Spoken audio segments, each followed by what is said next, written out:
Ya, kita mulai saja Bapak Ibu. Assalamualaikum warahmatullahi wabarakatuh. Sosialisasi ujian sekolah tahun pelajaran 2020-2021. Nanti ada 2 poin yang ingin saya sampaikan atau kami sampaikan dari tim kurikulum. Yang pertama adalah tentang ujian sekolah secara keseluruhan. Artinya ujian sekolah yang termasuk portofolio dan sebagainya. Nanti kan kalau sekarang bicara tentang portofolio belum tahu apa, nanti mudah-mudahan kita ada pencerahan sedikit. Yang kedua tentang ujian sekolah yang menghadirkan siswa, karena ini beda ya. Kita mulai, ini dasarnya, saya kira dasarnya yang terpenting adalah yang nomor ini, yang kalau yang atas Undang-Undang nomor 20 2003 udah umum, 53 2015, 20 2016 SKL, 23 2016 penilaian, dan yang terbaru adalah SE Permendikbud Surat Edaran Permendikbud nomor 1 tahun 2021. Jadi yang jelas kalau apa ada ujian nasional, misalnya kan ada yang tanya gitu, oh sekarang tidak ada, ujian kesetaraan tidak ada, adanya ujian sekolah yang nanti diselenggarakan oleh sekolah masing-masing. Nah ini dasar hukumnya. Jadi semua yang kita lakukan ada dasar hukumnya. Pengertian penilaian hasil belajar oleh satuan pendidikan adalah proses pengumpulan informasi, data, dan seterusnya lah yang saya sampaikan ini. Kemudian ujian adalah kegiatan yang dilakukan untuk mengukur pencapaian kompetensi peserta didik sebagai pengakuan prestasi belajar dan atau penyelesaian dari suatu satuan pendidikan. Ini Permendikbud nomor 43 tahun 2019 ada di sana. Kita lewati aja. Kemudian penilaian akhir ujian sekolah adalah kegiatan yang dilakukan untuk mengukur pencapaian kompetensi peserta didik sebagai pengakuan prestasi belajar dan atau penyelesaian dari suatu satuan pendidikan. Nah ini tadi Surat Edaran Menteri Pendidikan dan Kebudayaan nomor 1 tahun 2021. Berkenaan dengan penyebaran coronavirus yang semakin meningkat, maka perlu dilakukan langkah responsif yang mengutamakan keselamatan dan kesehatan lahir dan batin peserta didik, pendidik, dan tenaga kependidikan. Jadi walaupun ada ujian sekolah, tetap yang diutamakan adalah kesehatan tenaga pendidik, kesehatan peserta didik. Makanya nanti ada yang namanya protokol kesehatan yang sangat ketat. Ya, kita mendatangkan siswa tapi dengan protokol kesehatan yang sangat ketat. Sehubungan dengan hal tersebut, maka tadi sudah disampaikan ujian nasional dan ujian kesetaraan tahun 2021 ditiadakan. Artinya tahun ini tidak ada ujian nasional. Kemudian dengan ditiadakannya ujian nasional dan ujian kesetaraan tahun 2001 sebagaimana dimaksud pada angka 1, maka UN dan ujian kesetaraan tidak menjadi syarat kelulusan atau seleksi masuk ke jenjang pendidikan yang lebih tinggi. Nah ini. Jadi karena UN tidak ada, maka nanti kalau anak masuk ke sekolah yang lebih tinggi tidak menjadi syarat. Pertama, tidak menjadi syarat kelulusan. Jadi nanti kalau dulu kan anak lulus dengan nilai sekian, nah sekarang tidak ada lagi itu. Dan bahkan tingkat yang lebih tinggi pun, sekolah yang lebih tinggi tidak lagi nanti mensyaratkan harus ada NEM. Itu tidak ada. Jadi dengan nilai apa? Nah, nanti kita lihat di belakang. Ujian yang diselenggarakan oleh satuan pendidikan merupakan penilaian hasil belajar oleh satuan pendidikan yang bertujuan untuk menilai pencapaian standar kompetensi lulusan SKL untuk semua mata pelajaran. Jadi nanti menilai semua mata pelajaran. Di SMP itu ada 11 mata pelajaran, 12 dengan BK. Mulai dari pendidikan agama sampai dengan prakarya. Kemudian BK tidak masuk ke ujian tulis ya. Kemudian anak yang lulus nanti harus punya 3 dimensi. Dimensi sikap, dimensi pengetahuan, dimensi keterampilan.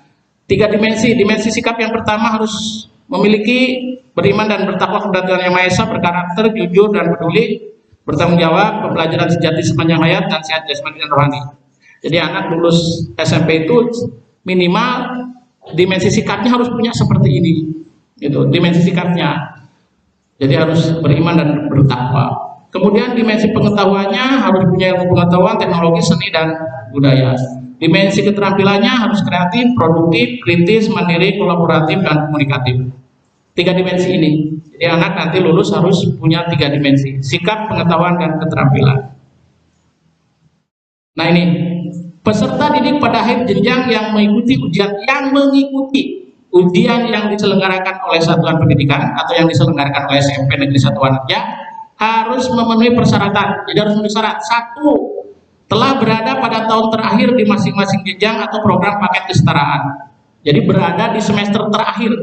Jadi anak itu ada di semester 2 kelas 3 atau kelas 9 semester 6. Harus ada di situ.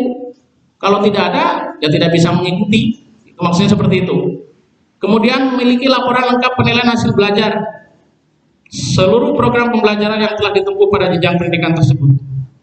Harus mempunyai nilai rapot semester 1 sampai semester 6. Gitu. Jadi dua syaratnya. Pertama, anak itu ada di situ, itu maksudnya di semester terakhir. Yang kedua, punya nilai rapot semester 1 sampai semester 6. Jadi kelas 7 sampai kelas 9 lengkap nilai rapotnya. Anak itu baru bisa mengikuti ujian sekolah. Seperti itu. Kemudian, nah ini yang mulai agak berat ini informasinya ini. Bentuk ujian yang diselenggarakan oleh satuan pendidikan sebagaimana dimaksud dalam pasal 2 berupa 1. Portofolio, 2. Penugasan, 3. Tes tertulis, dan yang keempat bentuk kegiatan lain.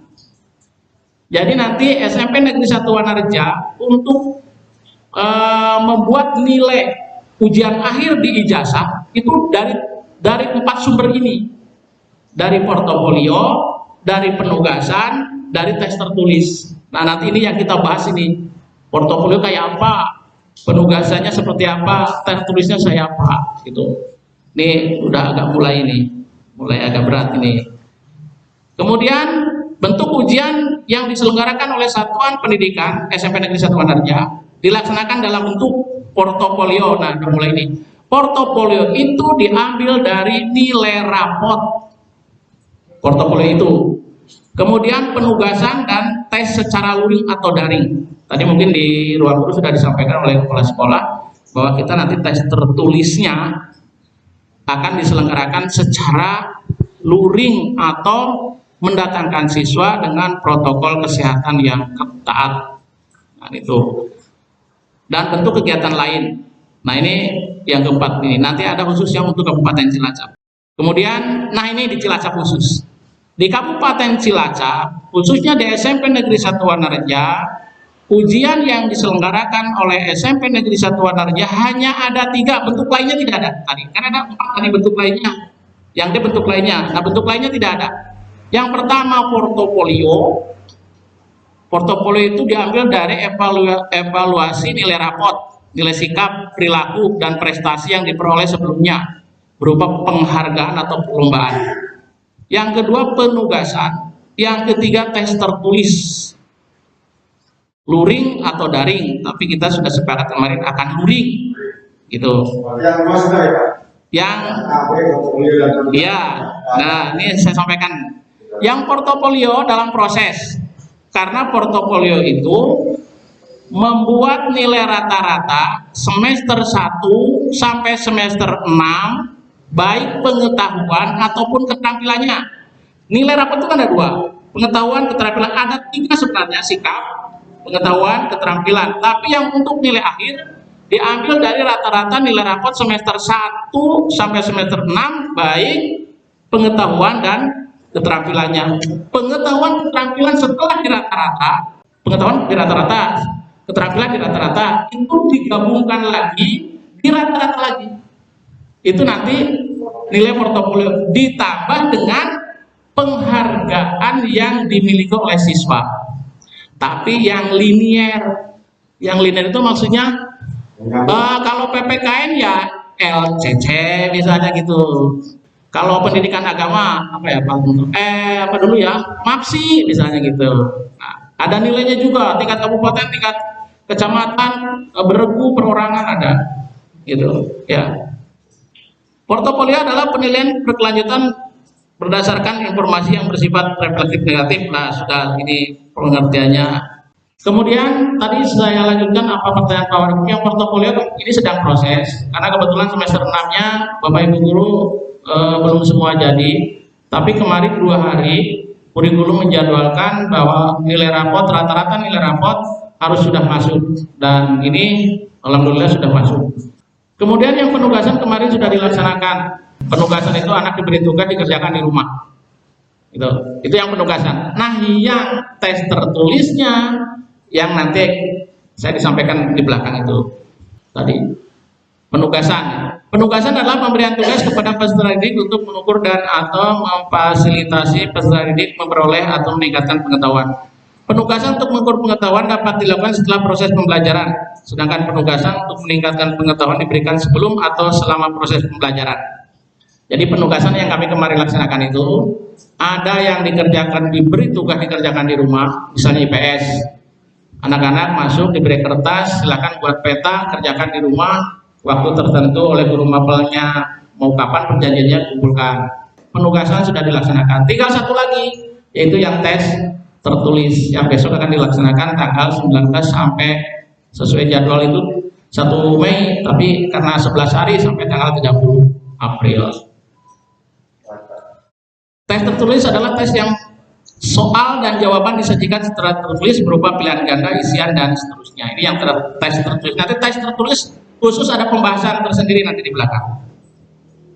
Ini syarat kelulusan. Peserta didik dinyatakan lulus dari satuan program pendidikan setelah pertama menyelesaikan seluruh program pembelajaran. Jadi semester 1 sampai semester 6 sudah selesai program pembelajarannya dan mereka punya nilai. Kemudian memperoleh nilai sikap atau perilaku minimal baik.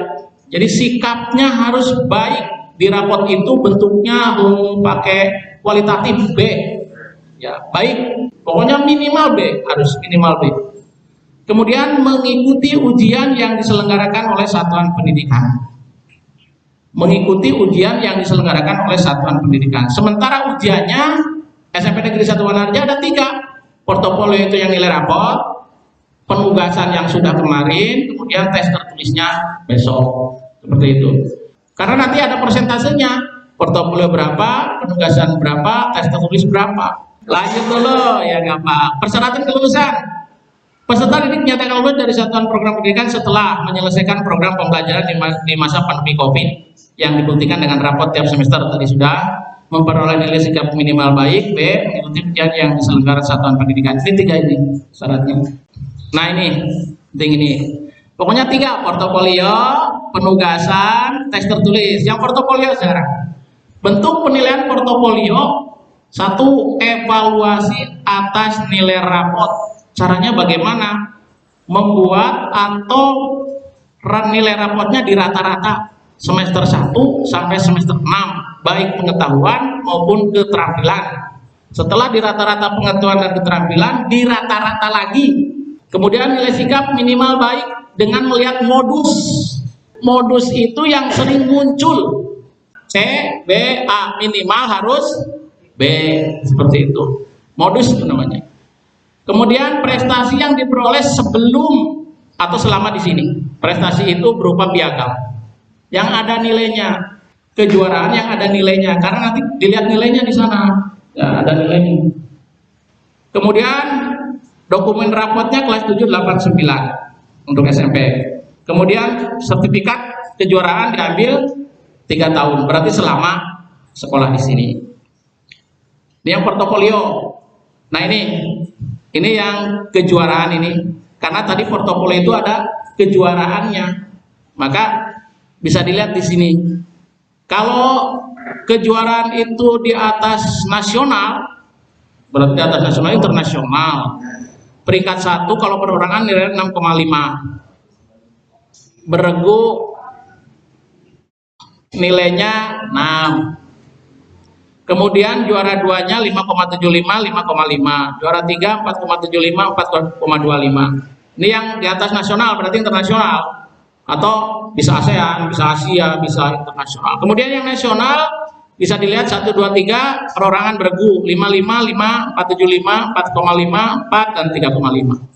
Provinsi peringkat 1 perorangan beregu Kabupaten sudah banyak, yang kecamatan banyak. Tapi yang tadi syaratnya harus linier, gitu kan? Linier seperti apa nanti kita cek. Ya sesuai. Nah ini nilai rata-rata rapot dan nilai penghargaan diambil maksimal 100. Jadi kalau nilai rata-rata rapot 90 misalnya, ditambah hasil penghargaan misalnya berapa ya, 12, 102 kan? Nah itu diambil hanya 100, nggak ada nilai sampai 102. Seperti itu. Penghitungan nilai penghargaan disesuaikan dengan mata pelajaran yang linier tadi ya. Satu piagam penghargaan kejuaraan hanya diperhitungkan dengan satu mata pelajaran. Satu mata pelajaran untuk satu piagam untuk satu mata pelajaran, bukan LCC untuk PPKN, untuk MAPSI misalnya masuk ke agama, masuk ke PPKN nggak bisa, harus satu mata pelajaran satu piagam. Nilai terdapat jika terdapat penghargaan dari cabang yang sama maka diambil yang tertinggi. Tingkat kabupaten, tingkat provinsi diambil yang tingkat provinsi. Kalau cabangnya sama, yang tertinggi lah pokoknya. Dari nilai tertinggi tiap cabang maka akan diambil nilai rata-rata sebagai dasar perhitungan nilai mata pelajaran. Jadi kalau dua tinggi semua diambil rata-rata. Penghargaan diperoleh dari kegiatan lomba yang diselenggarakan oleh instansi resmi dan atau berkompeten melaksanakan kegiatan tersebut. Nah ini yang linear itu maksudnya ini. Agama, sekarang pendidikan agama itu mapelnya namanya ditambah pendidikan agama dan BP, budi pekerti maksudnya. Kalau dulu kan pendidikan agama atau pendidikan agama Islam. Penghargaan yang linear itu MAPSI dan MTQ. Kemudian PPKN itu LCC 4 pilar, LT pramuka, lomba tingkat pramuka itu maksudnya. LT itu lomba tingkat. Kemudian bahasa Indonesia, Sispres, literasi, festival sastra dan seterusnya. Intinya yang linear, intinya ya, yang linear tinggal tingkatnya kecamatan apa-apa nanti disampaikan dan sesuaikan dengan nilai. Ini yang untuk nilai portofolio ini simulasinya begini.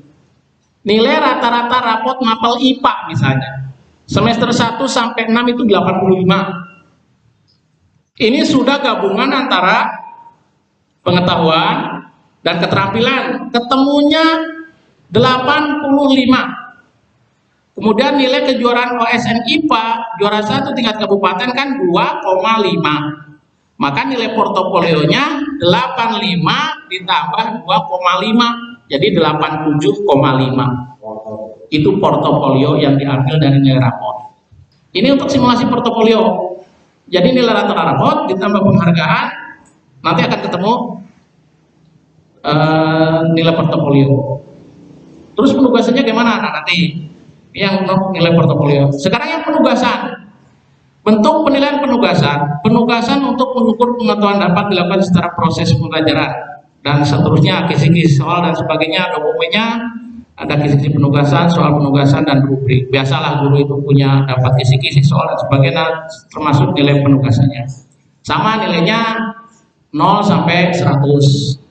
Kemudian yang tes tertulis, baik luring atau daring atau kita tadi sudah memutuskan akan luring. Bentuk penilaiannya seperti biasa.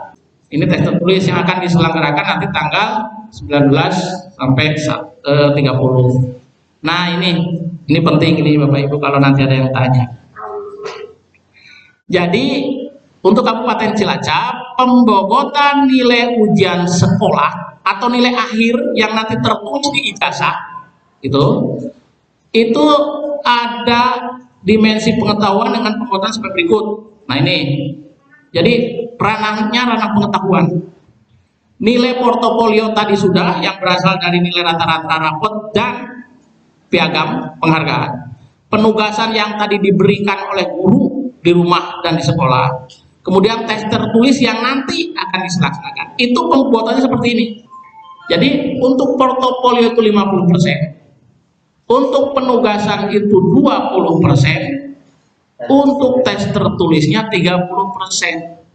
Sehingga yang tadi saya katakan, kenapa anak harus ikut tiga-tiganya? Karena kalau penugasan tidak ikut misalnya, berarti kan dia tidak punya nilai yang 20%. Itu. Kemudian kalau tes tertulisnya tidak ikut, ya dia tidak punya nilai yang 30%, kan begitu maksudnya.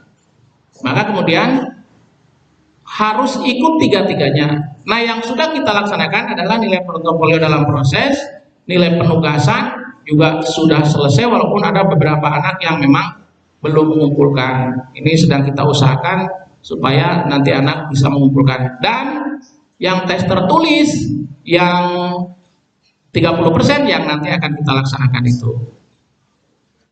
Sampai ini Bapak Ibu mungkin ada yang mau ditanyakan. Nah, ini simulasinya kayak gini nih, simulasinya. Contoh ini pengolahan nilai ujian sekolah besok kayak gini. Ini kurikulum ini yang memproses kayak gini. Contoh, nilai rata-rata rapot itu kan tadi 50%, penugasan 20, rapot dengan penghargaan ini 50%, yang penugasan 20%, tes tertulis 30%. Kalau rapot itu misalnya rata-ratanya 285, kemudian penghargaan 2,5, maka ini nanti untuk portofolio kan 87,5. Kemudian untuk penugasannya di sini contohnya bukan berapa, ada contohnya 80. Kemudian yang tes tertulisnya 75. Ini sudah kalau nilainya 20% dari berapa, ini 80 misalnya. Ini kan 87, 80, 75. Ini kalau dijumlahkan nanti ketemunya ini 80, kalau yang bawah ini 87,5, nilai penghargaannya 2,5, nilai penugasan 80, nilai tertulis 75, nilai ujian sekolahnya 82,25. Kalau kita lihat misalnya ini kan 87,5, 50%-nya 43. Kalau penugasan 80, 20%-nya berapa?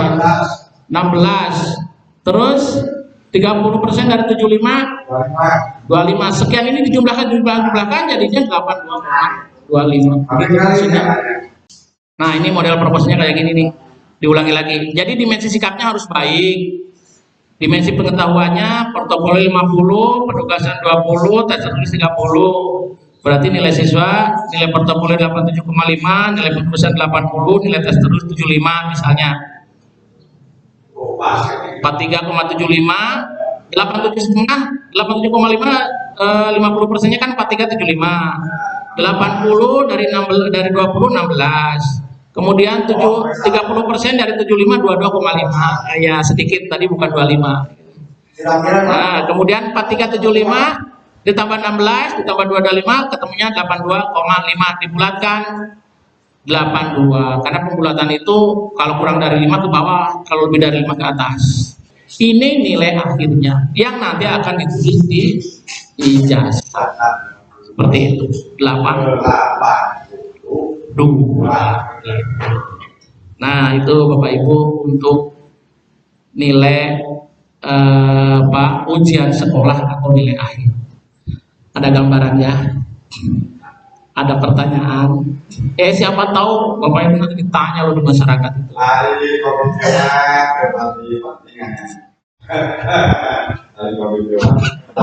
Yang mana nanya ya? Ya. Kata portofolio kan 50, kata tulis kan 30. Iya. Kalau kita dari para portofolio. Ya, karena lebih menghargai nilai rapot dari semester 1 sampai semester 6. Bobotnya lebih tinggi. Kalau nilai tertulis kan hanya sekali, itu saja. Jadi nilai rapot itu lebih besar bobotnya, menghargai dia sekolah 3 tahun selama di sini, gitu maksudnya. Seperti itu kan? Jadi bobotnya lebih tinggi karena semester 1, semester 6. Dia 3 tahun dihargai sekolah di sini. Kalau dulu kan tidak, Pak.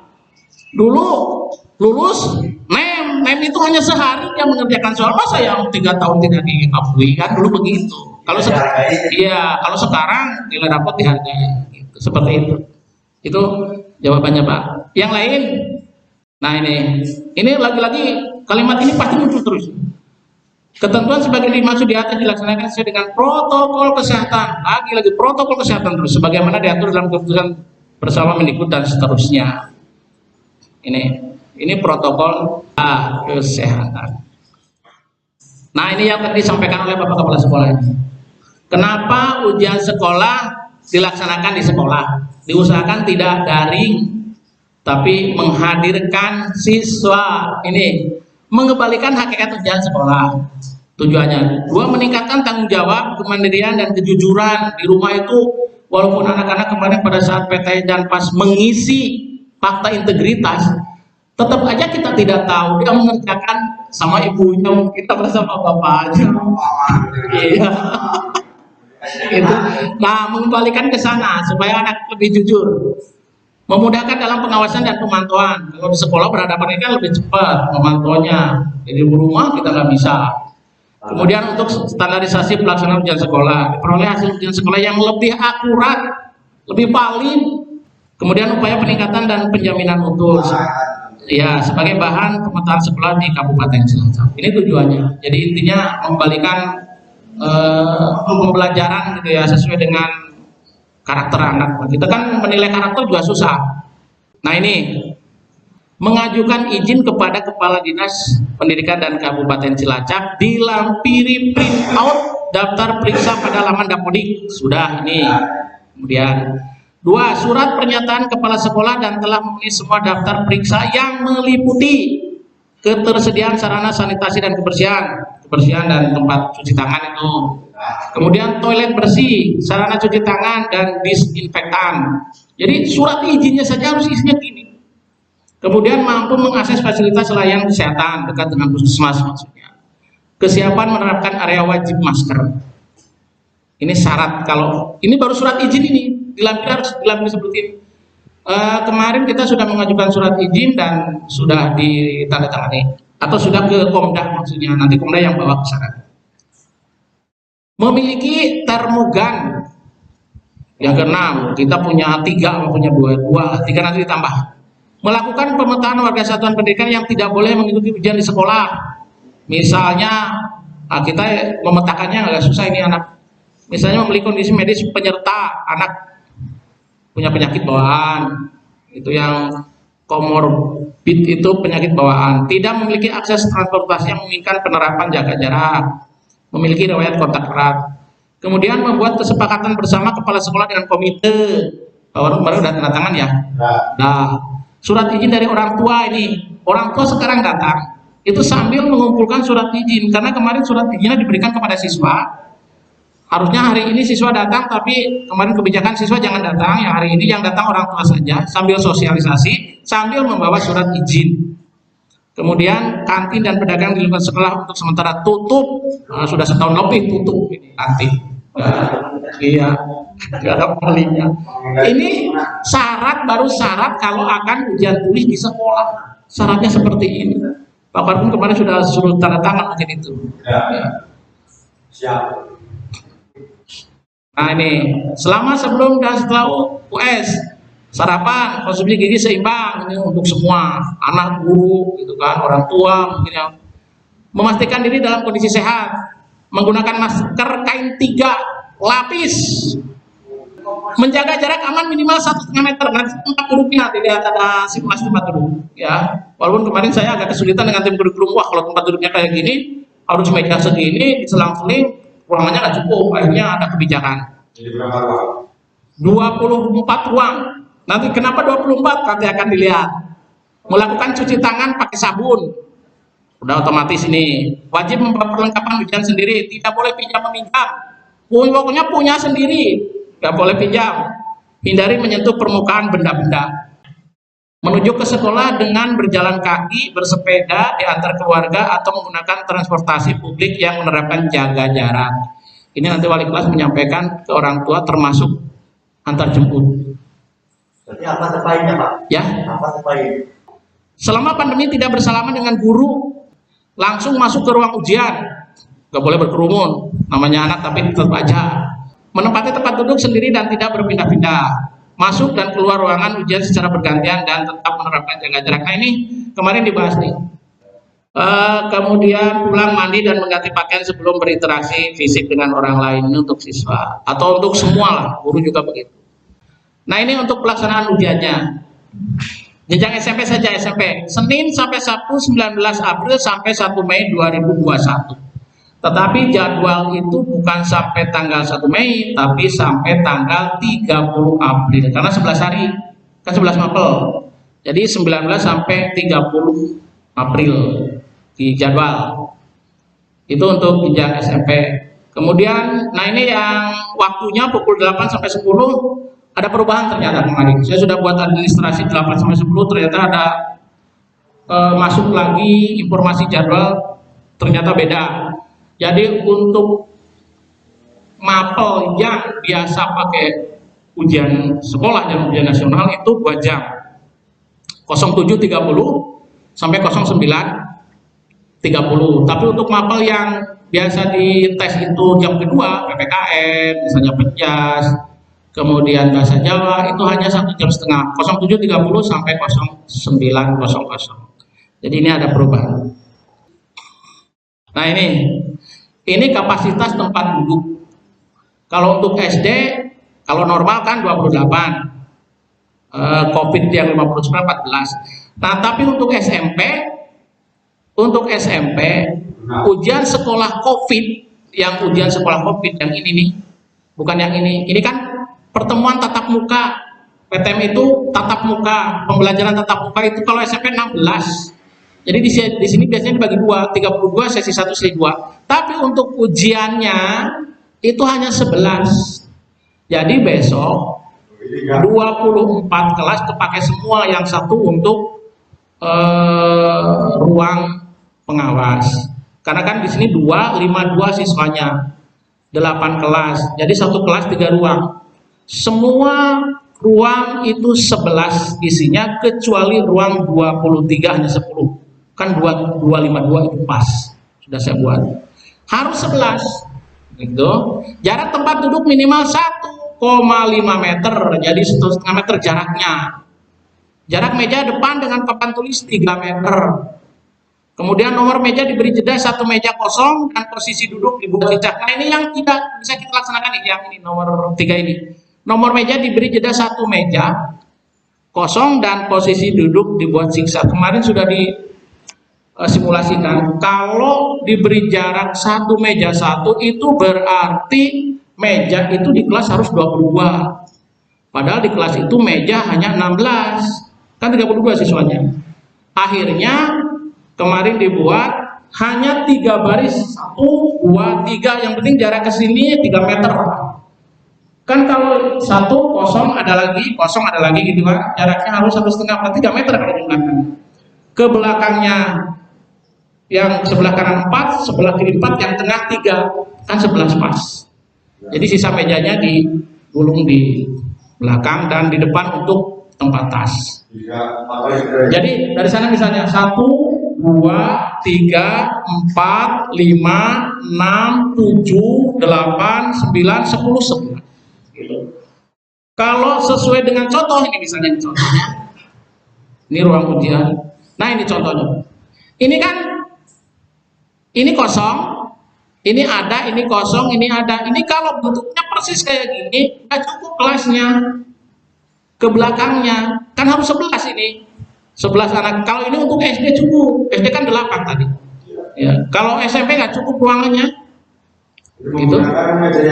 Iya, menggunakan meja. Jadi di sini ada, tetap ada ini 1, 2, 3, tapi ini jaraknya dari sini ke sini 3 meter.